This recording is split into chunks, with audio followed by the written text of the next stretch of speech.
जय हिंद। आपने रांची के सुखदेव नगर का न्यूज को देखा। रांची के सुखदेव नगर में 12 घरों को तोड़ दिया जाता है जो कि 40 साल पुरानी थी। वहां के जो 12 घरों के मालिक थे, परिजन थे, उनके रोते बिलखते चेहरों को देखा, हताश चेहरों को देखा। आखिर मामला है क्या, आइए समझते हैं। झारखंड में एक अधिनियम जिसे छोटा नागपुर काश्तकारी अधिनियम 1908 या छोटा नागपुर टेनेंसी एक्ट 1908 या CNT एक्ट 1908 के नाम से जाना जाता है, जिसमें धारा 46A एवं 71 के प्रावधानों के तहत यह कार्रवाई किया गया है। अब समझिए कि धारा 46A क्या कहती है।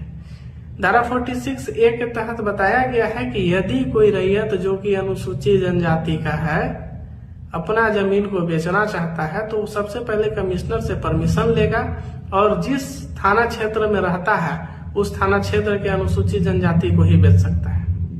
यदि वह ऐसा नहीं करता है तो फिर यह 46 का वायलेशन होगा।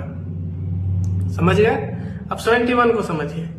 71A में बताया गया है कि यदि कोई 46A का उल्लंघन करता है तो फिर 71 के तहत न्यायालय में केस किया जा सकता है। अर्थात कि यदि रैयत अपना जमीन जो कि अनुसूचित जनजाति का है गैर अनुसूचित जनजाति को बेच देता है या ट्रांसफर कर देता है तो वह अपना जमीन वापस पाने का अधिकार रखता है।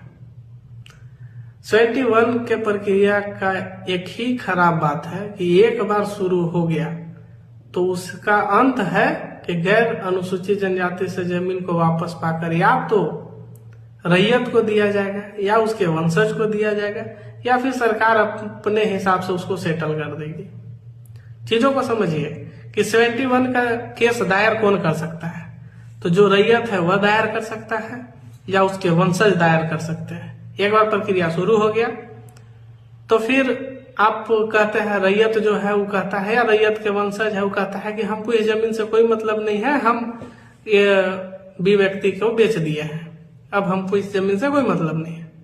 लेकिन सरकार इस पे एक्शन ले लेती है। सरकार इस पे एक्शन इस प्रकार लेती है कि वह ट्रांसफर को, सहमति को या डीड को मानती ही नहीं है। उसका कहना है कि यह एक्ट का वायलेशन है और एक्ट का वायलेशन अर्थात इसका वायलेशन का समाधान किया जाएगा। समाधान में सरकार यह करती है कि उस जमीन को वापस लेती है अपने अधिकार में और उसी गांव के किसी